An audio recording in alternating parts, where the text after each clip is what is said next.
আর এই কার্ডটা দাদাজান করে গেছেন, আব্বাজান নিয়ে আসতেন, আমিও নিয়ে আসছি।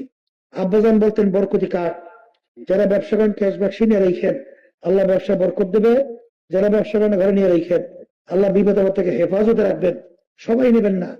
যারা বছরের ভিতরে যখন এক সময় 500 অথবা 10 চাউলের মূল্য চরমনাই মাদ্রাসা লিল্লা বোর্ডিংয়ে দিতে পারবেন, তারা এই কার্ডটা নিয়ে যাইয়েন। সাধারণ একটা কাঠ কি কখনো ব্যবসায় উন্নতি করতে পারে? সাধারণ একটা কাঠ কি কখনো বিপদ আপদ থেকে মুক্তি দিতে পারে? ওইটার কি মুখ আছে নাকি? দোকানে রাখলে দোয়া করবেন আল্লাহ এই দোকানে তুমি উন্নতি দাও, এই ব্যবসা প্রতিষ্ঠানে তুমি বরকত দাও। আবার বাড়ির মধ্যে রাখলে আল্লাহর কাছে কি দোয়া করবে নাকি? আল্লাহ এই বাড়িতে বসবাসরত সবাইকে তুমি বিপদ আপদ থেকে মুক্তি দাও। ওইটার তো মুখও নাই, হাতও নাই, চোখও নাই, পাও নাই। একটা সাধারণ কাগজ কিভাবে ব্যবসায় উন্নতি করতে পারে, কিভাবে মানুষকে বিপদ আপদ থেকে মুক্তি দিতে পারে, আমারও বুঝায় আসে না।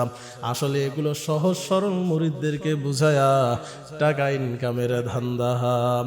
এখানে দুইটা কাজ হলো ভাই, একটা হলো শিরক আর একটা হলো ধোঁকাবাজি। আল্লাহ পাক রব্বুল আলামিন বলেন, ইন্নাশ শিরকা লাযুলমুন আযীম।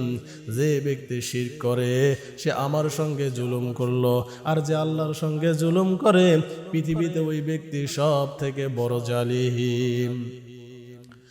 নবীজি বলেন, মান গস্সা ফালাইসা মিন্নি।